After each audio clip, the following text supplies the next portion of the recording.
السلام علیکم ورحمۃ اللہ وبرکاتہ۔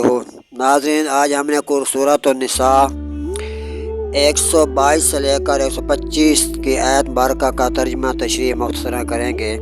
اس میں اللہ تعالیٰ ان لوگوں کو بہت اچھے طریقے سے فرما رہا ہے کہ جو برے کام کریں گے ان کا بدلہ برا پائیں گے، جو اچھے کام کریں گے ان کا بدلہ اللہ تعالیٰ اچھا دے گا۔ اور اس کے بعد چلتے چلتے حضرت ابراہیم علیہ السلام کا ذکر ہوا کہ جو اللہ تعالیٰ کے بہت ہی پیارے خلیل ہیں۔ آئیے آپ کو قرآن مجید کی آیت مبارکہ سناتے ہیں اور اس کا ترجمہ تشریح۔ بسم اللہ الرحمن الرحیم۔ شروع کر تو اللہ تعالیٰ کے نام سے جو بڑا مہربان نہایت رحم کرنے والا ہے۔ لیس بامانیکم ولا امانی اہل الکتاب۔ کام نہ کوئی تمہارے خیالوں پر ہے اور نہ کتاب والوں کی ہوش پر۔ من یعمل سوءا یجز به ولا یجد له من دون اللہ ولیا ولا نصیرا۔ جو برائی کرے گا اس کا بدلہ پائے گا، برا اور اللہ کے سوا کوئی اپنا حمایتی نہ پائے گا، نہ کوئی مددگار ہوگا۔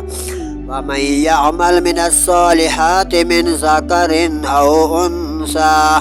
اور جو کچھ بھلے کام کرے گا، مرد ہو یا عورت، وَهُوَ مُؤْمِنٌ اور ہو مسلمان مومن، فَأُولَٰئِكَ يَدْخُلُونَ الْجَنَّةَ تو وہ جنت میں داخل کیا جائیں گے، وَلَا يُظْلَمُونَ نَقِيرًا اور انہیں تل بھر تھوڑا چھوٹا تھوڑا بھر بھی کوئی نقصان نہیں دیا جائے گا۔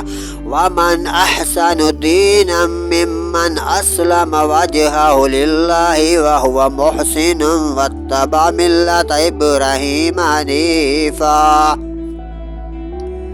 اور اس سے بہتر کہ اس کا دین ہے جس نے اپنا منہ اللہ کے لیے جھکا دیا، اور وہ نیکی والا ہے اور ابراہیم علیہ السلام کے دین پر جو ہر باطل سے بھی جدا تھا۔